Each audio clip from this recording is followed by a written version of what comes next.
when you are a creator, taking the time to actively see how people are responding to the stuff that you're making is really important. I think one of the biggest mistakes I see both creators and brands make, and you see it less and less, but is turning off comments. And it's like, why would you do that? I know sometimes you might not want to open yourself up to criticism, but my goodness, isn't it better to hear it and then know how to act on it than to just have people shouting it into the void? Explore the minds and marketing strategies behind today's winning brands and businesses. Tap into the power of the creator economy with Earned by CreatorIQ. Hi, welcome back to Earned. I'm so excited to have Roya Zeitoune, Head of Culture and Trends at YouTube EMEA with us today. Hi, Roya. Well, hi, Brit. Thank you so much for having me. I'm so excited to dig into this conversation. I'm going to start it with, what does the head of trends and culture at YouTube EMEA do? It's a very good question, and one that actually sometimes I pose to my parents to see how much they understand, that they really don't get it. So either I am articulating it terribly, or it is just a mysterious kind of weird title. So to tell you why our team is called the Culture and Trends team is actually, of course, we do look at culture and trends, but the main reason why we have that title is because my boss wanted us to be called the Cats team, because cats rule the internet. That is the basis of our team name.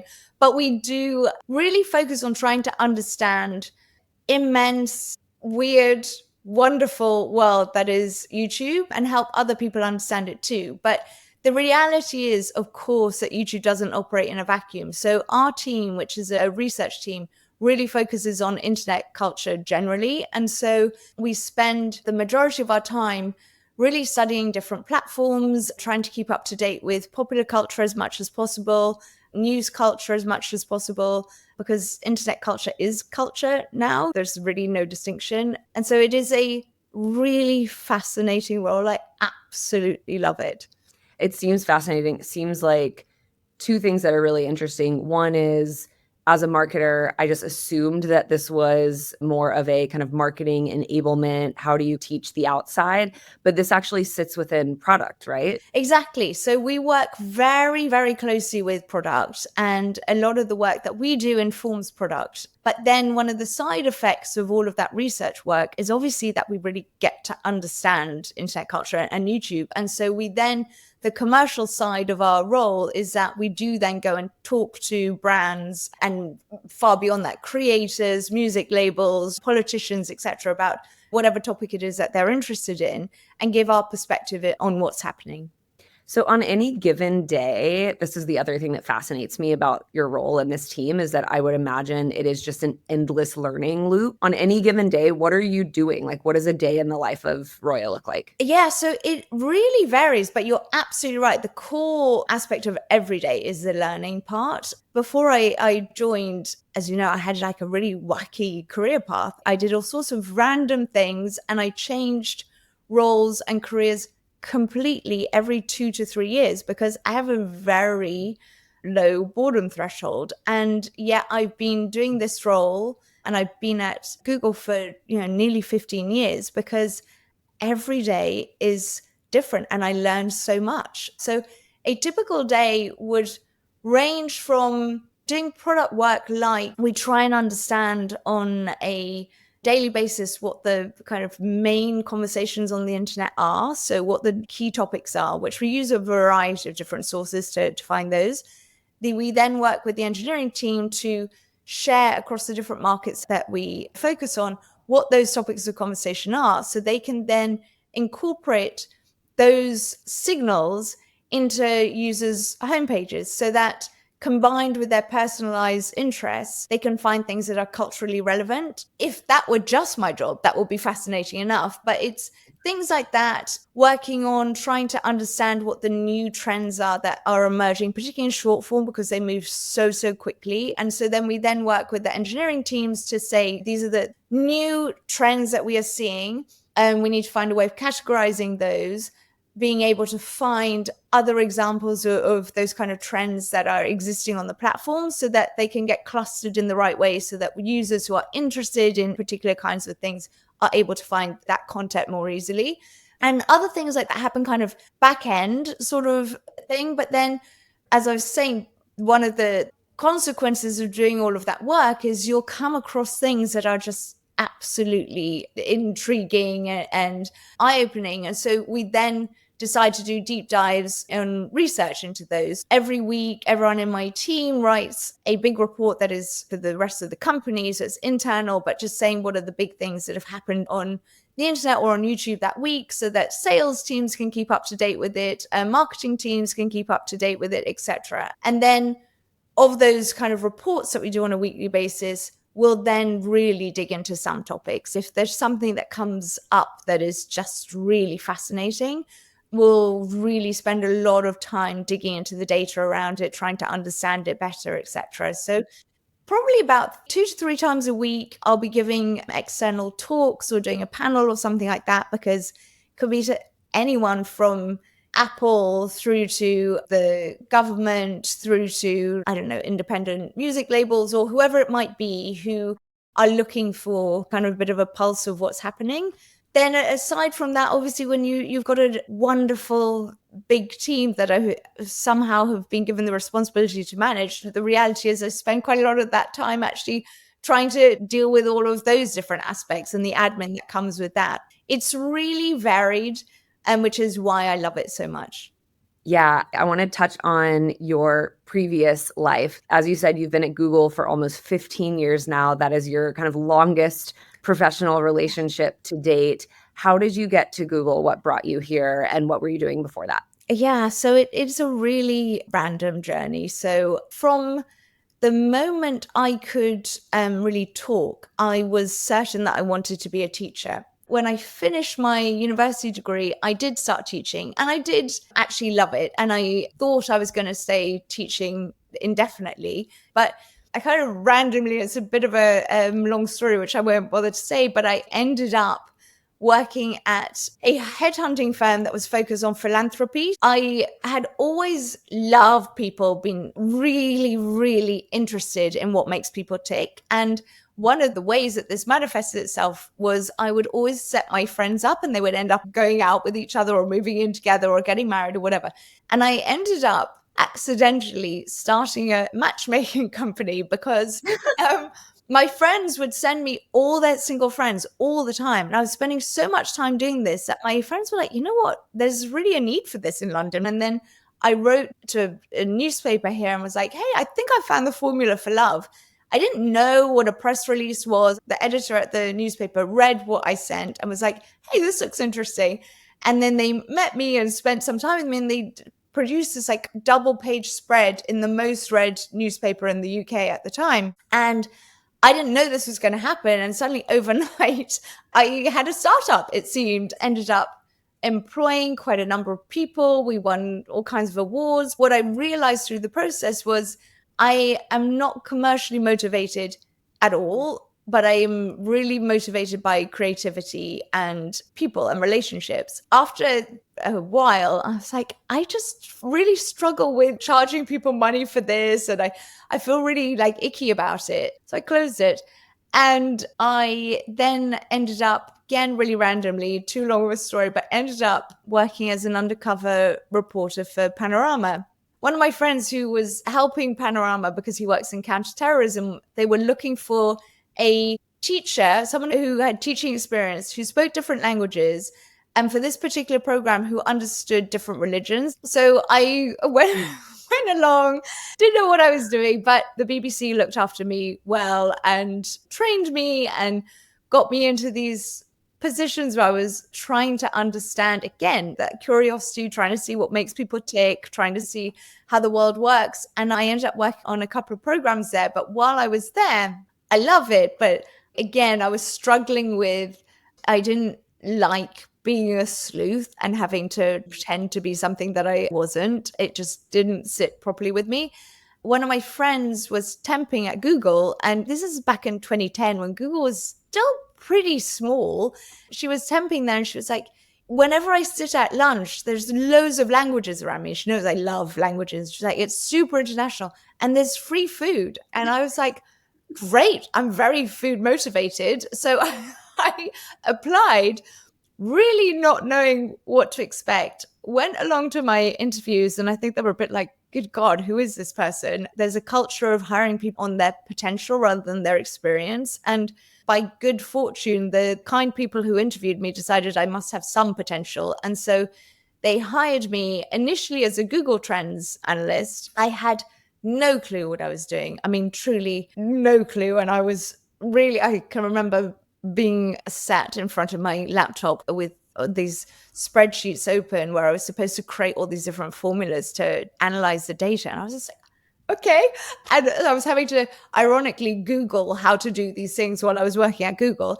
And I think because I'm generally quite friendly, they didn't sack me. And I was able to learn as I was going along. And then while I was doing that work, it was really apparent to everybody that I loved YouTube, and I was spending a lot of time, and I would talk to people about YouTube. And I started writing with a friend of mine who I started Google with. We started writing this weekly newsletter of just fun stuff that we had found on YouTube. Again, because of the brilliant culture that there is at this company, they were like, well, you know what? We very much believe that people should play to their strengths. There's no point in trying to shoehorn people into different roles. And it is abundantly clear that you love YouTube. There is really a need for people who understand it better and can explain it externally, etc.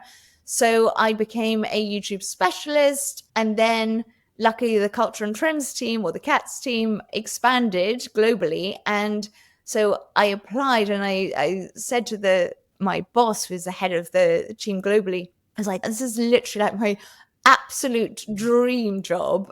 And I killed him with enthusiasm. So he decided to give me a go. And then I find myself still doing it. So a couple things that I really love about that story. One is I'm a huge advocate of just being open to new experiences. I think openness is a quality to success that often it's underrated. Showing an openness and a willingness to learn counts for a lot. And I've done the same with my team. The people who I hire might not have exactly the experience that some might hope for that position, but I very luckily haven't had bad luck with my hiring. I've had brilliant people the whole way through. So I think you're totally right. And openness to learning is really key.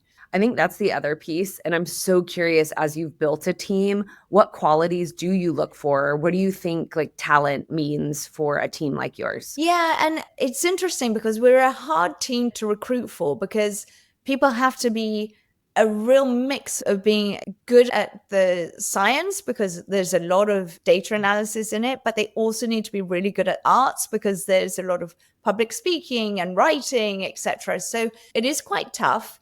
But I do think that the single common factor across the whole team, not just my EMEA team, actually globally, is really people who are incredibly curious. And so people who want to know more about the world, often that comes in the form of many people on the team used to be journalists of some form or another, or there's all sorts. I mean, I have people who were very much more on the data side, and then have learned to hone the skills that were required for the other part of the balance. But again, I do think if there's enough of a willingness to learn from people, I will take a chance on them, and everybody has thrived. Okay, so working at Google and on YouTube specifically for really the bulk of its lifespan, like YouTube is approaching its 20th anniversary. Yeah.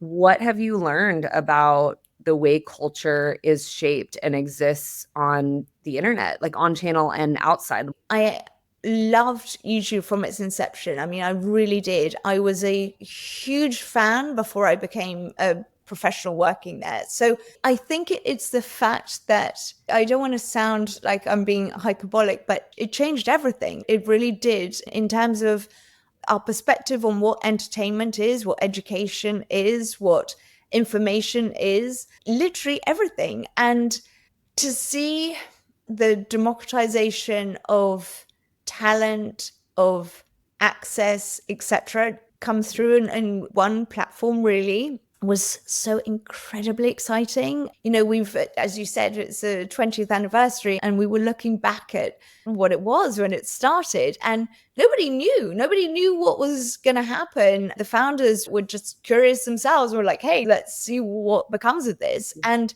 look at the first homepage we had. And it's hilarious. The mix of videos on it are so eclectic, but YouTube remains completely eclectic, which is what I love about it. It's just that it's scaled up, but those kind of crazy, like niche interests are very much what YouTube remains to this day. And I think it's the fact that until that point, and obviously it's not just YouTube, this is internet culture, of course, but YouTube, I think, really supercharged that. Until that point, culture had largely been decided by not that many people in the world. There were traditional gatekeepers, which tended to all be quite similar to each other. There were people who had very similar backgrounds to each other, very similar perspectives on the world, generally speaking.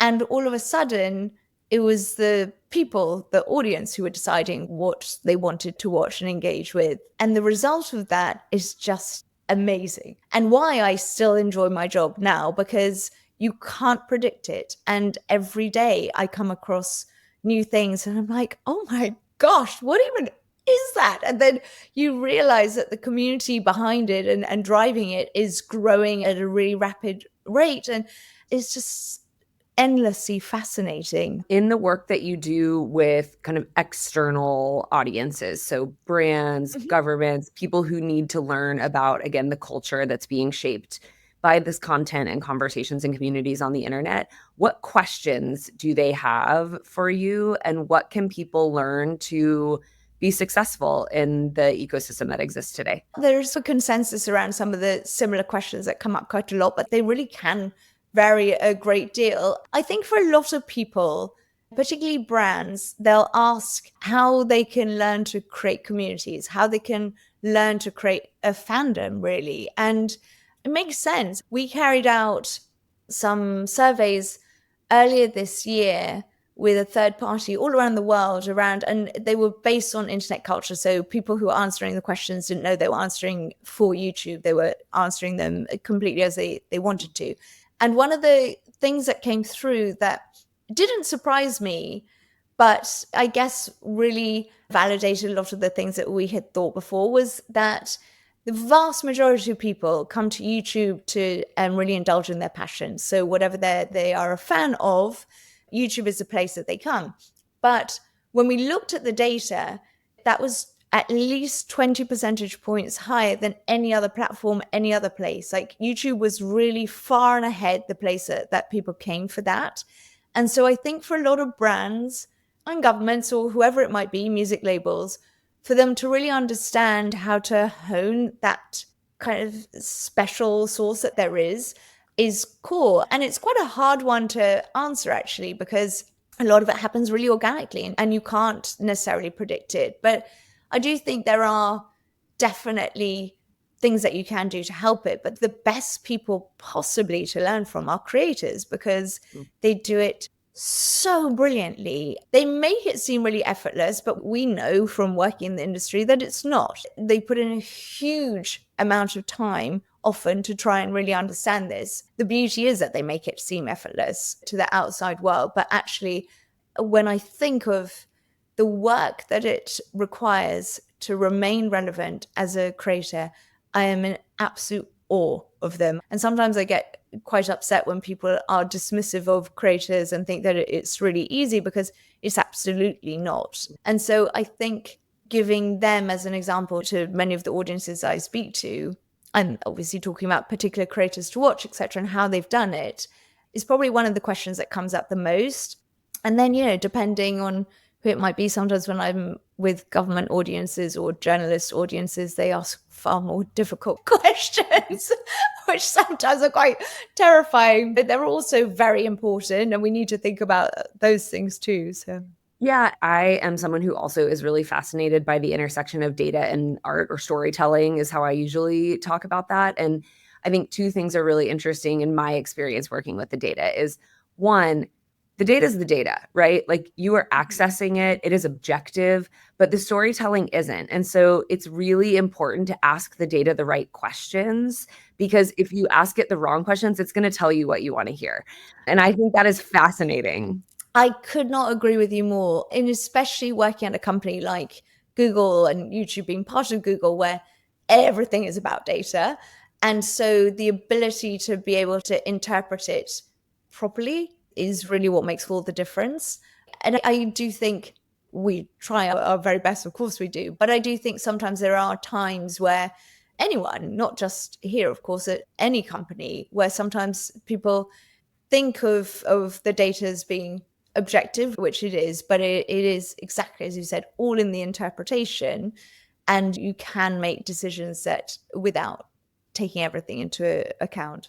I am curious. We talked a little bit about brands. What advice would you have for creators across all stages, but to maintain that relevance, to continue to tap into that learning loop that's so important that I would imagine sets the creators who have long-term sustained success apart from some of their peers? Yeah, I think it is really hard, and it's getting harder because there are more and more creators. There are more and more options for people to watch, which is great. The world is being enriched, but as a creator, it becomes increasingly difficult to have that cut through. I do think one of the things that comes up constantly when I have conversations with creators is that, and it sounds a bit trite, but that defiant obstinance to stick to what was your real passion, what is authentically you, really does pay off. Like, you see creators sometimes who are just trying to jump on a bandwagon or trying to ride a wave of some type of popularity.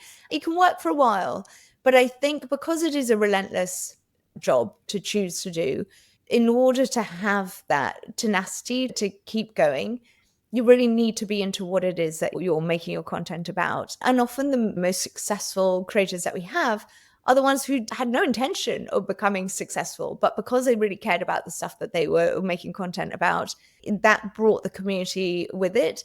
I think that's really key.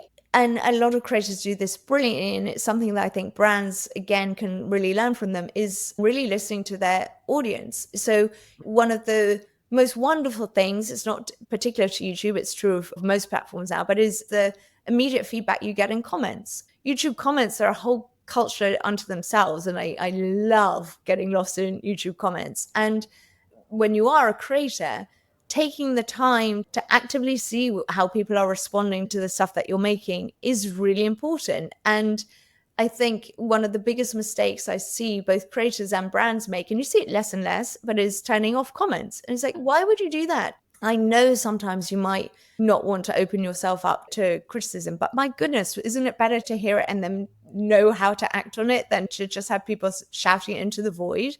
And if you take it a step further, actually engaging in those comments, which some creators do very effectively, Really well. the community absolutely love it. It's dream come true when someone who you really, really adore watching then actually responds to you is incredible. And as a kind of hack, it then also probably sends a notification to that user, who then will come back to the video to see the comment that the creator has made, which then is giving a signal to the algorithm that people are coming back to a piece of content, which all feeds the kind of discoverability of that piece of content, etc. So I think those kind of things, like understanding how to act with your community in a way that really enriches it so that you're part of the conversation.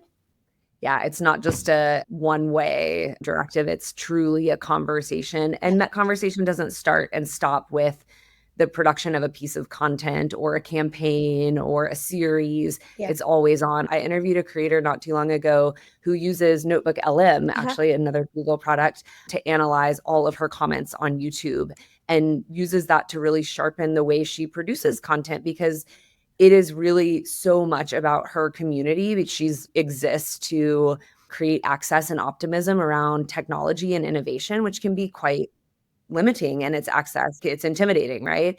And so she really looks to understand, what are those entry points for people? Where do people make those connections? How can she do more of that over time? I think it's really fascinating how she creates that learning loop for herself. And this is the thing. I mean, you have access to so much data. I mean, even YouTube analytics is so incredible in what you are able to see. And so I think as creators, to take full advantage of that, to get as much information as you can, just like this creator that you mentioned. Like, you look at some of the biggest creators on the platform, or look at the biggest creator on the platform, Mr. Beast. And it's not accidental that he has become the person that he has become. He has relentlessly, thoroughly scrutinized all the data, all the information that he possibly could from the very beginning of his journey to try and understand what it is that people wanted to watch. And not just him of his own content, he would then watch so much other content to get inspiration, etc. And obviously, again, like we were saying, this all takes time and takes a lot of effort. But I think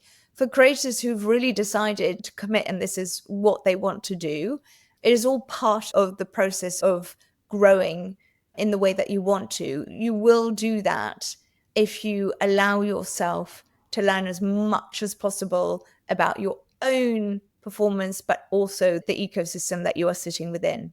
How do you think about your kind of EMEA lens specifically in the research you do, in the way you think about culture and trends? What is distinct about kind of the regions, countries, cultures that you cover specifically? There are different challenges in different parts of the region. When you look at many countries in Africa and in the Middle East, the populations are really young.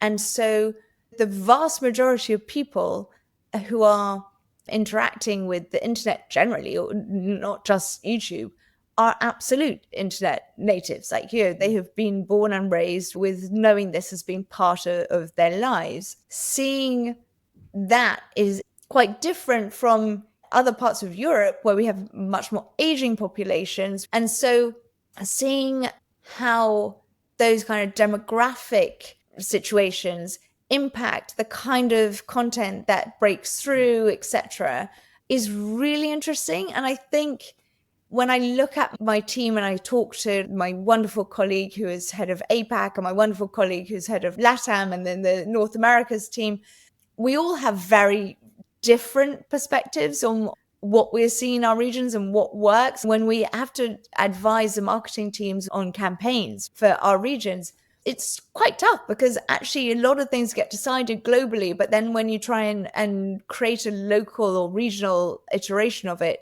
it's a very different picture. But that's another thing, I guess, about internet culture that is so wonderful, because you get access to like everything globally, and yet because people are able to connect so easily now through internet communities, people who are into something locally can really find other people who are too, so that community becomes even richer. So I'm just talking to you endlessly about how excited I am about the whole world.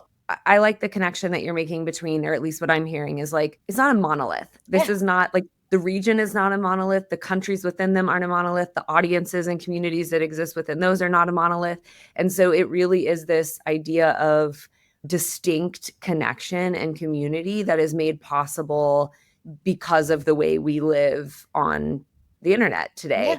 And you can make those connections. We're actually starting to see a lot of those connections come back. I interviewed the head of brand for Eventbrite, and they've done fascinating research around the role of these distinct passion communities that only found each other, right, that exist because of the digital spaces we live in, but they're coming into real life now, in-person events, which is fascinating. And they're intensely nuanced, right? They're not just like book clubs. They're like romantasy book clubs who also love pickle making. Oh, absolutely. I can guarantee there are communities like that. And this is something that I really love. And sometimes I think gets a bit of a bad rap sometimes, where people are like, oh, it's the reason why people are lonely, etc.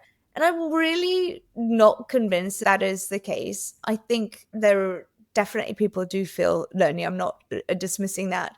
But I think that has far more to do with all kinds of socioeconomic changes that we have seen in society, and actually the connection that is facilitated through the internet and through people being able to discover communities, people who care about the stuff that they're into, which until they were able to find them would have been super isolating. And so now, and especially for people who are in underrepresented communities or underrepresented groups who might have felt really othered, to suddenly be like, hey, there are lots of people like me who feel the same way, etc., is such a brilliant aspect to it, that it's so reductive when people try and be negative, when actually there are lots of really great aspects to it too. I agree.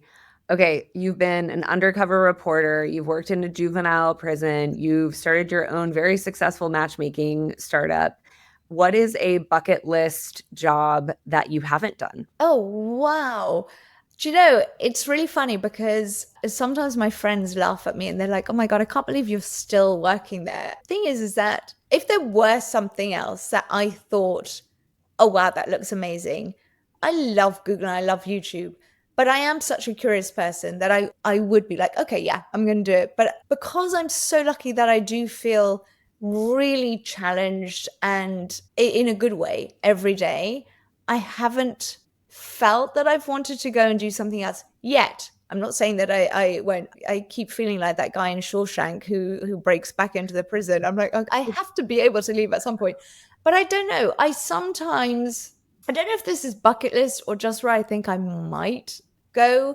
I'm really, for better or worse, interested in politics. And I always had been, even from doing like politics A level at school and economics, etc. And a lot, probably the majority of what I consume outside of work and outside of reading fiction is like political podcasts, and I listen to them all the time. The way politics is going around the world, I find sometimes that I'm looking through like blinkered fingers, and I can't just keep criticizing from the outside. Sometimes I think, well, actually, if you really put my money where my mouth is and have a go. But I don't know. I mean, it's just a very scary world to jump into. Thank you for sharing your journey with us, but also the curiosity that you bring every day to whatever you're doing and how we can all kind of learn from that. That's been my biggest takeaway from today. So really appreciate the time. Thank you so much. Goodness me. Thank you so much. I've loved it.